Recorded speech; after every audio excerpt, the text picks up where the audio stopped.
RCTV সংবাদের খবরের জেরে পুজোর আয়োজন করা হলো রায়গঞ্জ জেলা সংশোধনাগারে। সংশোধনাগারে এখন পুজোর আবহ।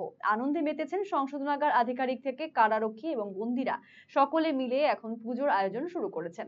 প্রসঙ্গত দুদিন আগেই আমরা দেখিয়েছিলাম সরকারি বরাদ্দ না মেলায় পুজো বন্ধ হয়ে গিয়েছিল রায়গঞ্জ জেলা সংশোধনাগারে। ফলে বোধনের আগেই বিষাদের আবহ তৈরি হয়েছিল সংশোধনাগারের আনাচে কানাচে।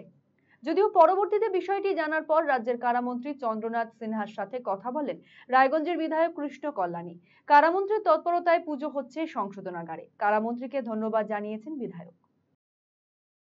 আমাদের কারামন্ত্রী চন্দ্রনাথ সিনহাকে আমি জানাই, আর উনি ব্যাপারটা তৎপরতার সাথে দেখেন, আর তারপর এই পূজাটা চালু করার ব্যবস্থা উনি করে দেন।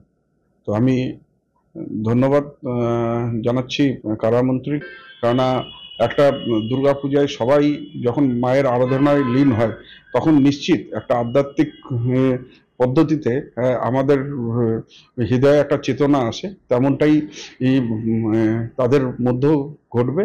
আর এই দুর্গাপুজো উৎসবের দিয়ে তাদের জীবনের হয়তো নতুন যাত্রা, নতুন অধ্যায় তারা চালু করবে, এটা আমি আস্থা রাখি, বিশ্বাস রাখি। আমি খুব আনন্দিত যে জেল কর্তৃপক্ষ পূজা করছে। আমিও নিজের ব্যক্তিগত তহবিল থেকে আমি 50,000 টাকা দিয়েছি, যাতে এই উৎসবটাকে আরো ভালোভাবে তারা পালিত করে, ভালো প্রসাদের যাতে আয়োজন করতে পারে, সেই হিসাবে আমি সহযোগিতা করি। অফার মানে খোসলা, এক ভরপুর স্বপ্ন, আপনার নিজের দোকান, একান্ত আপন।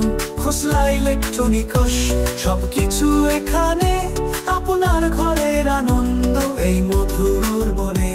পুজোয় এবার সবার মুখে হাসি, কারণ খোসলায় অফার্স রাশি রাশি। ভীষণ খুশি মন এবার, খোসলা প্রিয় আমাদের সবার। খোসলা ইলেকট্রনিক প্রাইভেট লিমিটেড, ঠিকানা মোহনবাটি বাজার, রায়গঞ্জ।